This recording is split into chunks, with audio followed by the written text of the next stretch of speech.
नमस्कार, बहुत स्वागत है आप सभी का टोटल टीवी में और मैं हूं आपके साथ जया पाल। चले शुरुआत हमारे खास कार्यक्रम की करेंगे और चर्चा मानसून सत्र की होगी। बता दें कि प्रदेश विधानसभा का मानसून सत्र शुक्रवार 22 अगस्त से शुरू हो रहा। सत्ता पक्ष और विपक्ष अपनी अपनी तैयारियों में जुटे हुए हैं। मुख्य विपक्षी दल कांग्रेस सत्र में सरकार को घेरने की अपनी पूरी तैयारी कर चुकी है, पूरी रणनीति बना चुकी है कि किस तरह से सरकार को घेरेगी। बहरहाल फोन कॉल पर धमकी, रंगदारी, सरकार पर बढ़ता कर्ज, युवाओं की बेरोजगारी और किसानों की समस्या के मुद्दे विपक्ष की तरफ से उठाए जा सकते हैं। लेकिन अभी भी एक बड़ा सवाल यही खड़ा हो रहा है और सभी की निगाहें अब इसी पर लगी है कि आज या कल तक सत्र शुरू होने से पहले कांग्रेस नेता प्रतिपक्ष का ऐलान करती है या फिर नहीं, ये एक बड़ा सवाल है।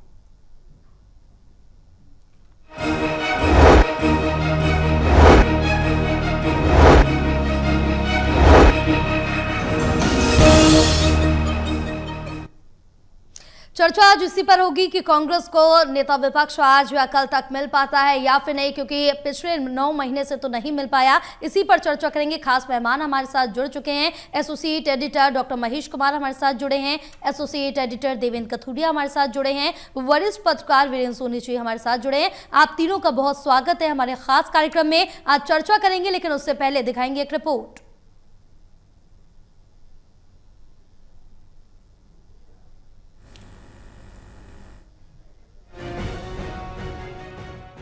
हरियाणा विधानसभा का मॉनसून सत्र शुक्रवार 22 अगस्त से शुरू हो रहा है। सत्र की शुरुआत दोपहर 2 बजे से होगी।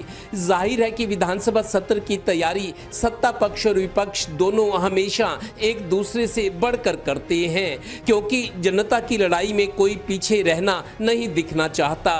बीजेपी विधायक दल की बैठक सत्र की पूर्व संध्या पर हो रही है, जबकि कांग्रेस अमूमन सत्र शुरू होने के दिन सुबह ही विधायक दल की बैठक करती आई है।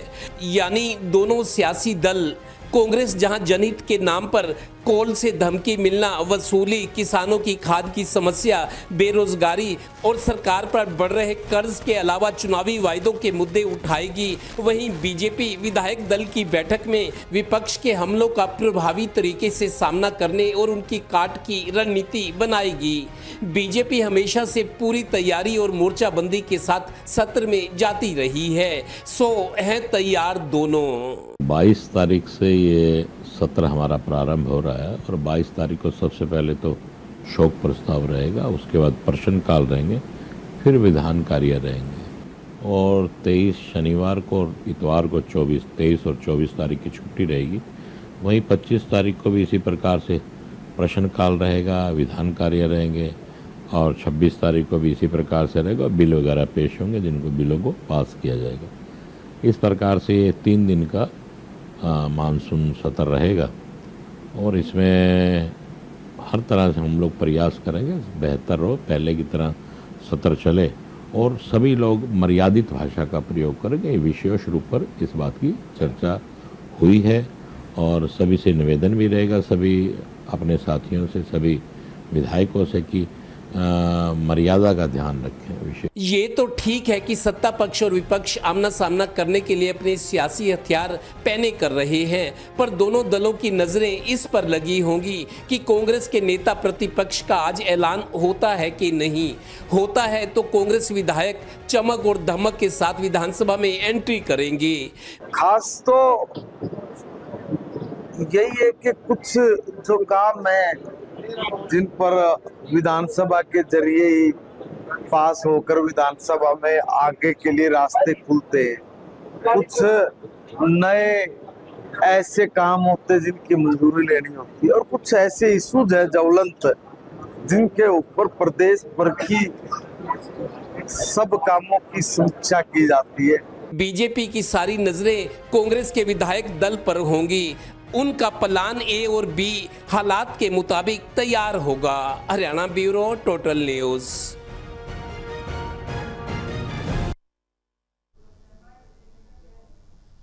चलिए चर्चा की शुरुआत करेंगे। देवेंद्र, सबसे पहले आपके पास आऊंगी, क्योंकि अब मानसून सत्र में यहाँ पर लगातार एक बड़ा सवाल यही उठ रहा है, क्योंकि पक्ष और विपक्ष दोनों आमने सामने हैं। सवाल ये होगा कि क्या कल से शुरू हो रहे सत्र को नेता प्रतिपक्ष मिल पाएगा या फिर नहीं। देखिए जया, अभी तक तो दिन खत्म होने वाला है, जी। 6 बज चुके हैं। वैसे ये चीज मैं महसूस करता रहा हूं, हमने ये चर्चा भी की है कि कांग्रेस जब कभी उम्मीदवारों की सूची करे या अपॉइंटमेंट्स करे, नियुक्तियां करती है, कोई संशोधन करे, रात को करती है। ये आजमाया हुआ तथ्य है। तो आज अभी रात होना बाकी है, लेकिन कल दोपहर 2 बजे विधानसभा का सत्र शुरू हो रहा है जी। सबसे पहले श्रद्धांजलि दी जाएगी, उसके बाद कुछ काम भी होगा। क्योंकि शनिवार इतवार 2 दिन छुट्टी रहेगी, कल 2 बजे शुरू होगा, तो मतलब 4-5 घंटे हो सकते हैं। पहले श्रद्धांजलि, जिन जिन नेताओं को, जिन बड़े सामाजिक लोगों को, विभूतियों को श्रद्धांजलि देनी है, उसके बाद कुछ काम होगा। बिजनेस की जो सूची है उसमें कुछ काम होगा, लेकिन शनि इतवार छुट्टी है जी। सोमवार को पूरा दिन सदन चलेगा, उसके बाद खत्म हो जाएगा। जैसा डिप्टी स्पीकर साहब भी कह रहे हैं कि 3 दिन का सेशन है, 3 दिन में कल तो आधा दिन ही रहेगा, बिल्कुल। शनि इतवार छुट्टी है और फिर सोमवार है। कुल मिलाकर 1.5-2 दिन रहेंगे जो वर्किंग आवर्स, वर्किंग टाइम रहेगा। लेकिन इसमें विपक्ष पूरी तैयारी के साथ जा रहे हैं। जैसा हम रिपोर्ट में दिखा रहे हैं कि अगर रात तक या कल सुबह तक 11 बजे 12 बजे तक भी नेता प्रतिपक्ष मिल जाते हैं, तो जो कांग्रेस के विधायक हैं, 37 विधायक कम नहीं होते हैं, उनकी बॉडी लैंग्वेज बदली होगी, चेहरे पर चमक होगी और धमक के साथ जाएंगे, एंट्री होगी। लेकिन तब जब उनका नेता विधिवत तौर पे जिसका ऐलान किया जाना है उनके साथ जाएगा। लेकिन ऐसा ना हो कि आज भी ऐलान ना हो, कल दोपहर तक ना हो और बीजेपी के जो विधायक है, मंत्री हैं, उनके तंज सहने पड़े कांग्रेस को, जैसा पिछले सेशन में हुआ था। बिल्कुल। कि आपके पास तो नेता ही नहीं है, आपका विपक्ष का नेता कौन है। मतलब जो राजनीतिक तंज होते हैं वो सुनने पड़ सकते हैं, वो बर्दाश्त करने पड़ सकते हैं। लेकिन हो सकता है कि आज रात तक हो जाए, लेकिन संभावना आज कम लग रही है, क्योंकि बाकी जो हाईकमान के नेता है दूसरे कार्यों में व्यस्त है। जिस तरीके से आज लोकसभा निश्चित काल के लिए स्थगित हो गई है, हो सकता है ये मामला अटका हुआ था हरियाणा का नेता विपक्ष और प्रदेश देश का, क्योंकि जिलाध्यक्षों का तो फैसला हो चुका है। हो सकता है आज रात तक हो जाए या कल 10-11 बजे तक भी हो जाए, तब भी थोड़ा तस्वीर बदली हुई नजर आएगी। कुल मिलाकर विपक्ष सरकार को कटघरे में खड़ा करने की कोशिश करेगा और सरकार के जो मंत्री हैं, विधायक हैं, जो नेता हैं, वो कवच की तरह सामने नजर आएंगे। विपक्ष के जो हमले होंगे सियासी, उनके सामने कवच बनकर खड़े होंगे। और बीजेपी के जो विधायक हैं उनकी तो आज बैठक है, लेकिन कांग्रेस वाले कल करेंगे, क्योंकि ये परंपरा रही है जब कभी भी, चाहे भूपेंद्र हुड्डा या कांग्रेस सरकार थी, जिस दिन दोपहर को सेशन की शुरुआत होती है, ओपनिंग होता है, सुबह के सत्र में नाश्ता करते हैं और बैठक करते हैं, ताकि सबको एकजुट होने का मौका मिले, एक दूसरे की बात समझे कि किसको क्या मोर्चाबंदी रहेगी, किसका क्या रोल रहेगा सेशन में। लिहाजा कल एक बड़ा दिन है बिल्कुल सरकार के लिए भी और मुख्य विपक्षी दल कांग्रेस के लिए भी, कल कैसे प्रोसीडिंग्स होती है। बिल्कुल एक बड़ा दिन है, लेकिन सवाल जो उसका तर्ज बना हुआ है, क्योंकि महेश इस बार भी यही लग रहा है कि क्या बिना नेता प्रतिपक्ष के ही मानसून सत्र चलेगा, क्योंकि जैसे हमने बीते 9 से 10 माह में देखा है कि बिना नेता प्रतिपक्ष के सदन चला है और बार बार यही सवाल उठाए गए और लगातार सदन के अंदर जो विपक्ष है उसकी किरकिरी हुई। क्या इस बार भी कुछ ऐसा ही देखने को मिलेगा? देखिए, कांग्रेस पार्टी की तरफ से हरियाणा प्रदेश में जब 32 जिलाध्यक्षों की जो लिस्ट जारी की गई, उसके बाद ये लगने लगा कि भूपेंद्र सिंह हुड्डा का वजूद, हुड्डा परिवार का वजूद अब भी कांग्रेस पार्टी में घटा नहीं है। भले ही हार की जिम्मेदारी उन पर आती है, 72 टिकटें उनकी तरफ से बांटी गई थी, लेकिन बावजूद इसके जब से हरियाणा प्रदेश में वोटों की चोरी का मुद्दा प्रेस कॉन्फ्रेंस के दौरान राहुल गांधी ने उठाया, तो उसके बाद से तो गांधी परिवार को लगने लगा कि अब जो है ये हुड्डा परिवार की जो नज़दीकियां हैं वो अब बनती हुई नजर आ रही हैं। तो ये मानकर चलिए कि भूपेंद्र सिंह हुड्डा को दरकिनार तो नहीं किया जाएगा। शुरुआत में जो लक्षण मिल रहे थे, जिस तरीके से स्टेटमेंट्स दे रहे थे और चंडीगढ़ में भी जिस तरह की भाषा का इस्तेमाल राहुल गांधी कर रहे थे, मैंने ये सवाल भी कांग्रेस से पूछा कि आखिर आपको लंगड़े घोड़े मिल गए क्या?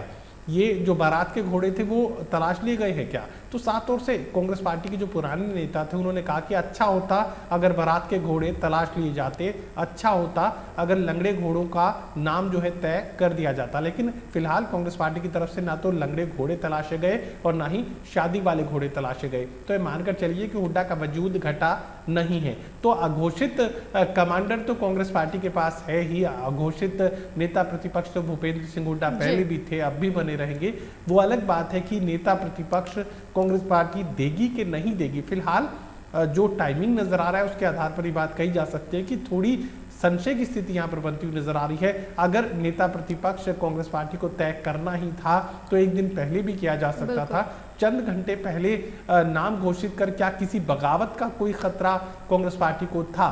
तो इस तरह की संभावनाएं फिलहाल बहुत ज्यादा तो नहीं है, लेकिन इन्हें खारिज भी नहीं किया जा सकता, क्योंकि विधानसभा चुनाव में हार के बाद से कुमारी शैलजा, रणदीप सिंह सुरजेवाला, कैप्टन अजय यादव एक तरीके से घायल नजर आ रहे हैं। उन्हें लग रहा है कि सरकार बन सकती थी लेकिन नहीं बन पाई। तो ऐसे में यहाँ एक संघर्ष की स्थिति कांग्रेस पार्टी में हो सकती है, लेकिन फिलहाल भूपेंद्र सिंह हुड्डा का नाम ही सबसे बड़ा नाम है, भूपेंद्र सिंह हुड्डा ही सबसे मजबूत है। लिस्ट में अगर उनका नाम आएगा तो ठीक, अगर नहीं भी आएगा तो भूपेंद्र सिंह हुड्डा ही अघोषित कमांडर हैं। इसके अलावा अगर संभावनाओं पर बात की जाए तो यहाँ पर गीता बुक्कल एक महिला भी है, अनुसूचित जाति से संबंध भी उनका है। भूपेंद्र सिंह हुड्डा की सबसे विश्वस्त वो मानी जाती है, महिला होने के नाते महिलाओं को भी नेतृत्व दिया जा सकेगा। जो सवाल उठा था जिलाध्यक्षों की लिस्ट में जिसमें सिर्फ एक महिला को स्थान दिया गया था, तो ऐसे में यहाँ हो सकता है कि किसी महिला को आगे लेकर कांग्रेस पार्टी आगे की जो डगर है वो तय करने की कोशिश करे। फिलहाल कमजोरी इसे कहा जा सकता है कि आखिर ऐसी भी क्या स्थिति थी कि कुछ घंटे पहले ही आप नेता प्रतिपक्ष का नाम तय करेंगे भी कि नहीं करेंगे, यहाँ पर भी संशय बनता नजर आ रहा है। बिल्कुल, क्योंकि कांग्रेस अभी लगातार जिस तरह से देखिए कि कश्मकश की स्थिति में लगातार डूबी हुई है वीरेंद्र जी, क्योंकि काफ़ी लंबा वक्त बीत चुका, संगठन बना नहीं पाई, लगातार सत्ता पक्ष की तरफ से बीजेपी की तरफ से यहाँ पर कांग्रेस पर निशाना साधा गया, सबसे पहले संगठन को लेकर, लेकिन अब 9 से 10 माह सरकार बने यहाँ पर हो चुकी, लेकिन विपक्ष अपना नेता प्रतिपक्ष नहीं दे पाई है। इस पर भी कई बार बड़े यहाँ पर निशाने साध चुकी है बीजेपी, लेकिन एक मौका अब फिर से बीजेपी को मिल जाएगा अगर कांग्रेस अपना नेता प्रतिपक्ष नहीं दे पाई। देखिए, समस्या ये है जी कि कांग्रेस हाईकमान के 3 प्रवेशक, जिसमें अशोक गहलोत जी और राजा प्रताप सिंह, और ये एक अपना विधायकों से फीडबैक ले चुके हैं, और फीडबैक लेने के बाद भी अगर ये घोषणा नहीं कर पा रहे जी तो अब हाईकमान ने क्या करना? देखिए, जब आपने विधायकों से फीडबैक ले लिया तो उसके बाद तो कुछ बचता नहीं है, उसके बाद तो सिर्फ घोषणा होनी है। तो ये घोषणा क्यों नहीं हो पा रही? तो मतलब इस तरह के बात है कि जब अशोक गहलोत, अजय माकन, राजा प्रताप सिंह ये हर एक विधायक से पूछ चुके हैं कि उनकी चॉइस क्या है, कि वो किसको विधायक दल का नेता चाहते हैं जी। वो रिपोर्ट लेके जा चुके हैं, काफी समय हो गया, लेकिन उस रिपोर्ट पर भी हाईकमान कोई संज्ञान नहीं ले रहा। तो हाईकमान क्या अपना जो है उम्मीदवार थोपना चाहता है, अपनी पसंद का विधायक दल का नेता बनाना चाहता है, या विधायकों का? तो ये एक दुविधापूर्ण स्थिति है। भाई, आप या तो पर्यवेक्षक नहीं भेजते, आपने 3 पर्यवेक्षक भेजे, उन्होंने हर विधायक से उनकी व्यक्तिगत राय पूछी और वो व्यक्तिगत राय हाईकमान तक पहुंचा दी गई। अब जो भी फैसला है तो हाईकमान को फैसला करना चाहिए, विधायकों की राय का सम्मान करना चाहिए। तो ऐसे में क्यों विलंब हो रहा है? तो ये एक पार्टी को ही नुकसान हो रहा है। ये ठीक है कि विधायक दल का नेता नहीं बना, विपक्ष के नेता के नाते जो सुविधाएं मिलती हैं वो सरकार के बजट से जाती है, सरकार की उसको बचत हो रही है, लेकिन पार्टी का नुकसान हो रहा है, इसमें कोई दो राय नहीं है। कि विपक्ष का नेता तो मान्यता तो भूपेंद्र सिंह हुड्डा को ही है। अगर अब विधानसभा का सत्र चलेगा तो उसमें मान्यता तो एक तरह से भूपेंद्र सिंह हुड्डा को ही होगी, क्योंकि सारा देखरेख उन्हीं में होगा, उन्हीं के आधार पर ही होगा। तो ऐसे में कांग्रेस हाईकमान विलंब क्या कर रहा है? अगर देखिए, अगर भूपेंद्र सिंह हुड्डा को नहीं बनाना तो तब भी घोषणा करनी चाहिए, उसमें विलंब नहीं करना चाहिए। अगर बनाना है तो तुरंत कर देना चाहिए, ताकि विधायकों में भी एक संदेश जाए, पार्टी कार्यकर्ताओं को भी संदेश मिले और भारतीय जनता पार्टी को भी कहने का अवसर नहीं मिले। अब भारतीय जनता पार्टी को मौका तो कांग्रेस खुद ही दे रही है। और ऐसे में अब जब विधानसभा में मुद्दे उठाए जाएंगे, अब मुद्दे उठाने के कई मुद्दे ऐसे मुद्दे हैं, चाहे उसमें हम कह सकते हैं कि कानून व्यवस्था का मामला है और प्रॉपर्टी आईडी का मामला है, और जो कलेक्टर रेट बढ़ाए गए हैं वो है, बिजली की समस्या है, बिजली के रेट भी बढ़ाए गए हैं। तो मुद्दे तो कई हैं, लेकिन अगर देखिए जब भी विधानसभा का सत्र होता है तो विपक्ष विधानसभा का घेराव करता है या प्रदर्शन करता है पार्टी इकाई की ओर से, लेकिन कांग्रेस की ओर से तो क्योंकि प्रदेश अध्यक्ष उदय भान जी हैं, तो जी। युवक कांग्रेस के जो अध्यक्ष हैं वो अपनी शादी के कार्यक्रम में व्यस्त हैं, तो ऐसे में विधानसभा का घेराव करना या प्रदर्शन करना, तो ऐसा पार्टी की ओर से कोई कार्यक्रम ही नहीं है। और ये देखिए, जो विधानसभा का सत्र है वो शुक्रवार से शुरू होता है। हमेशा जितने भी सत्र शुरू होते हैं, कभी भी देख लीजिएगा, वो शुक्रवार से शुरू होते हैं, शनिवार और रविवार अवकाश हो जाता जी। है। मतलब विधायकों को शनिवार और रविवार की भी जो तिथि है वो शामिल कर ली जाती है, जो उनके भत्ते मिलते हैं। तो मतलब इससे ये लगता है कि सत्र इतने दिन का हो गया, सत्र की अवधि बढ़ जाती है, जबकि शनिवार और रविवार अवकाश होता है और हमेशा सत्र शुक्रवार को ही बुलाया जाता है। तो ये परंपरा नहीं टूटी, चाहे कोई भी सरकार रही हो, चाहे भजनलाल की सरकार रही हो, चाहे चौटाला की सरकार रही हो, चाहे बंसीलाल की सरकार रही हो, चाहे उसके बाद जो है भारतीय जनता पार्टी की सरकार हो, भूपेंद्र सिंह हुड्डा की सरकार हो, तो सत्र हमेशा शुक्रवार को ही क्यों बुलाया जाता है? तो ये एक बड़ा प्रश्न है इस बारे में। देखिए, विधायकों के तो हित की बात है, विधायक तो चाहेंगे नहीं कि सोमवार से सत्र शुरू हो, तो वो तो विधायक चाहेंगे कि शुक्रवार एक दिन के लिए जाएंगे सेशन में, शनिवार और रविवार को अवकाश मिल जाएगा। तो हालांकि सत्र की अवधि अवश्य बढ़ जाएगी, तो इसी मामले इन पर भी विचार किए जाने की आवश्यकता है। बिल्कुल, लेकिन अब जिस तरह से देखें कि कांग्रेस के हाथ फिलहाल तो खाली दिख रहे हैं नेता प्रतिपक्ष को लेकर। देवेंद्र, यहाँ पर विधानसभा में कांग्रेस ने पूरी तैयारी कर ली है। कौन कौन से मुद्दे उठाए जाएंगे, चाहे वो कानून व्यवस्था का हो, राज्य में जल भराव हो, गुरुग्राम और जींद जैसे शहरों में कई घंटों के बाद भी पानी की निकासी नहीं हो पाती है, खाद, बिजली, बीज की कमी के मुद्दे सरकार को घेरने के लिए पूरी तैयारी कर ली है। लेकिन यहाँ पर नायब सरकार ने भी किस तरह से पलटवार करना है, किस तरह से विपक्ष को जवाब देना है, वो पूरी तैयारी कर ली है, क्योंकि नेता प्रतिपक्ष अभी कांग्रेस के पास है नहीं, तो एक ये बड़ा हथियार है। देखिए जय, पहले तो ये बता दूं, कुलदीप शर्मा स्पीकर हुआ करते थे कांग्रेस राज में, पर उनका इंटरव्यू मैंने किया था। उनका ये कहना था कि साल में मिनिमम 28 और मैक्सिमम 35 सीटिंग्स होनी चाहिए, जो प्रोटोकॉल कहता है। 28 मिनिमम सीटिंग, मतलब सीटिंग्स जो होती हैं जिस पर चर्चा होती है, और 35 मैक्सिमम, लेकिन होती नहीं। कोई सरकार विपक्ष को मौका नहीं देती, क्योंकि विपक्ष हमेशा घेरता है, शोरगुल होता है, ये होता है, लोग ये देखना नहीं चाहते। एक बात तो ये मुद्दों की जहां तक बातें, देखिए कांग्रेस ने जो तैयारी की हुई है मेरे हिसाब से, एक तो सरकार पर जो कर्जा बढ़ रहा है लगातार, 4 लाख करोड़ का तो भूपेंद्र हुड्डा कहा करते थे, लगातार सरकार कर्ज लेकर घी पी रही है, जो आरोप लगता है 4 लाख करोड़ के पार कर्जा है, और उसका ब्याज कितना जाता है आप देखिए, सरकार को देना पड़ता है जिन संस्थाओं से लिया है। दूसरा, किसानों का मुद्दा, किसानों को दिक्कत आ रही है खाद में। किसानों के मुद्दे को हर नेता या हर दल उठाना चाहेगा, क्योंकि किसान एक बड़ा फैक्टर है। युवाओं की बेरोजगारी वाली बात है।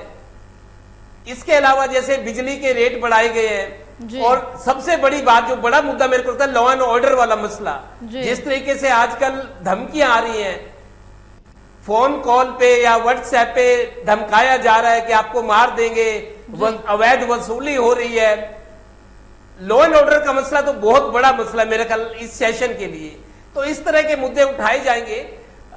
एक चीज और है, देखिए मेरे को लगता है कांग्रेस ने तैयारी तो कर रखी है, क्योंकि भूपेंद्र हुड्डा ने पिछले एक पखवाड़े 20 दिन में करे 2-3-4 प्रेस कॉन्फ्रेंस की है। उन्होंने इरादे जाहिर कर दिए कि सरकार के, हाँ, चुनावी जो वायदे किए थे, चुनावी वायदे बीजेपी ने किए थे, तीसरी बार सरकार बनते हम ये करेंगे, 24 वायदे ऐसे थे जो पहली कलम से उसको लागू करने की बात थी। चुनावी मुद्दे, वो मांगे पूरी करना, जो वायदे किए थे, पब्लिक को वो राहत देना, लोग इंतजार करें। 2100 रुपए महिलाओं को जो आर्थिक सहायता की बात है, 500 रुपए सिलेंडर है, 300 यूनिट बिजली देने की बात है, 2 लाख युवाओं को रोजगारी, जो वायदे थे, तो चुनावी वायदे जो है उस पर भी सरकार को घेरने की कोशिश करेगा विपक्ष। लेकिन सबसे बड़ा सवाल यह है कि क्या नेता प्रतिपक्ष आज मिल रहा है? अब कुछ घंटे ही बचे हैं, शाम तो हो गई, रात भी हो जाएगी, और कल मेरे को लगता है 11-12 बजे तक भी हो जाए, क्योंकि तैयारी तो विधायकों को, कल इनकी मीटिंग रहेगी, कल नाश्ता होगा कांग्रेस विधायकों का, रणनीति बनेगी कि हमने किस तरीके सरकार को घेरना, क्योंकि सेशन की ओपनिंग जो है 2 बजे दोपहर को होगी। हो सकता है कि सुबह मीटिंग करेंगे, नाश्ता करेंगे, तब तक नेता प्रतिपक्ष का भी ऐलान दिल्ली से हो जाए, इसकी संभावना है। लेकिन क्या होता है उसका इंतजार करना पड़ेगा। बिल्कुल, कल का इंतजार, क्योंकि आज शाम से लेकर कल 2 बजे तक का वक्त है और देखना होगा कि कांग्रेस अपने नेता प्रतिपक्ष का यहां पर ऐलान करती है या फिर बिना नेता प्रतिपक्ष के इस बार भी सदन चलेगा। और जो जोश है, जो उत्साह है, वो विधायकों का कांग्रेस के सदन में किस तरह से देखने को मिलेगा, बिना नेता प्रतिपक्ष के या उनके साथ। महेश, यहाँ पर अगर जिक्र करें तो सरकार ने भी पूरी तैयारी कर ली है, क्योंकि सत्र में पिछड़ा वर्ग आयोग के लिए कहा जा रहा है कि कोई विधेयक लाया जा सकता है। आयोग को मजबूत और शक्तियां बढ़ाने के लिए ये बिल का जो लक्ष्य है वो रखा जा सकता है। देखिए, ये मानकर चलिए कि हरियाणा प्रदेश में भारतीय जनता पार्टी मूल रूप से सैद्धांतिक तौर पर ये मानती है कि एक डीएससी जो डिप्राइव्ड शेड्यूल कास्ट का जो अलग से वर्गीकृत आरक्षण जो दिया गया सरकार की तरफ से, वो एक बड़ा फैक्टर था जिसने हरियाणा में एक बार फिर से अनुसूचित जाति का जो वोट है भारतीय जनता पार्टी के खाते में डालने का काम किया। दूसरा जो मेजर फैक्टर हरियाणा के भारतीय जनता पार्टी के रणनीतिकार मान रहे हैं वो ये है कि ओबीसी जो चेहरा सामने रखा गया नायब सिंह सैनी का, उसके बाद ओबीसी जातियों ने भरपूर वोट जो है भारतीय जनता पार्टी को दिया, जिसके बूते भारतीय जनता पार्टी हारी हुई बाजी को जीत गई और जबरदस्त एंटी इनकमेंसी के बावजूद यहां पर तीसरी बार सरकार बनाने में भारतीय जनता पार्टी, स्पष्ट बहुमत की सरकार बनाने में भारतीय जनता पार्टी कामयाब हुई। तो एक के बाद एक हमने देखा कि सबसे पहले तो नायब सिंह सैनी ने जो ओबीसी का जो लिमिट थी 6 लाख रुपए की जो सालाना लिमिट थी उसे बढ़ाकर 8 लाख रुपए, केंद्र में भी 8 लाख की थी, हालांकि हरियाणा में खट्टर सरकार की तरफ से उसे घटाकर 6 लाख कर दिया गया था, तो वापस उसे 8 लाख करने का काम नायब सिंह सैनी की तरफ से किया गया। उसके बाद एक के बाद एक फैसले इस तरीके के लिए गए। बैकलॉग को लेकर भी नायब सिंह सैनी ये दावा सामने रख रहे हैं कि एक भी बैकलॉग की नौकरी जाया नहीं जाएगी और ओबीसी के आरक्षण के तहत कितने भी कैंडिडेट जो तय होंगे उन्हें जो है उन पोस्टों को भरने का काम सरकार की तरफ से किया जाएगा। इसके अलावा ओबीसी में जो ए क्लास की नौकरियां यानी क्लास 1 और 2 की जो नौकरियां जिनमें आरक्षण ओबीसी को नहीं मिला था, उसमें भी आरक्षण देने का प्रावधान जो है सरकार करने जा रही है, किया गया है। तो ऐसे में ये मानकर चलिए कि ओबीसी जातियों के लिए ज्यादा से ज्यादा क्या कुछ किया जा सकता है और खासकर डीएससी जो कि अब भारतीय जनता पार्टी का एक कोर वोट बैंक माना जा रहा है, उसके लिए क्या कुछ किया जा सकता है। इस दिशा में भारतीय जनता पार्टी के लोग लगातार सोच रहे हैं और ये जो कोशिश है भारतीय जनता पार्टी के आने वाले दिनों में भी देखने को मिलेगी, वो किसी बिल के रूप में हो सकती है, वो किसी तरह के आरक्षण के तौर पर हो सकती है। तो ये कोशिशें लगातार सरकार की तरफ से पहले यानी जो नायब 3 जो गवर्नमेंट बनाई गई उस गवर्नमेंट के फॉर्मेशन के साथ ही ये कोशिशें आगे बढ़ती नजर आई थी और आने वाले वक्त में भी ये कोशिशें और ज्यादा तेज होती नजर आएंगी। बिल्कुल, जहां बीजेपी की तरफ से लगातार जो कोशिशें हैं अपने पार्टी को और मजबूत करने की, तमाम जो कवायदे वो बीजेपी की तरफ से की जा रही है। चुनाव अभी 2029 का दूर है, लेकिन तैयारियां अभी से बीजेपी में दिखने लगी। लेकिन सरकार बने 9 से 10 महीने बीत चुके हैं और कांग्रेस को अभी तक नेता विपक्ष नहीं मिल पाया, ये बड़ा मुद्दा उठ रहा है। वीरेंद्र जी, अगर यहाँ पर बात करें तो विधायक दल की बैठक में विपक्ष पर किस तरह से पलटवार करना है, किस तरह से जवाब देना है, क्योंकि बहुत सारे मुद्दे हैं जिस पर विपक्ष जवाब मांगेगा और बहुत से ऐसे गंभीर मुद्दे हैं जिनको सदन के अंदर उठाया जाएगा। तो बीजेपी की क्या रणनीति हो सकती है इस पर?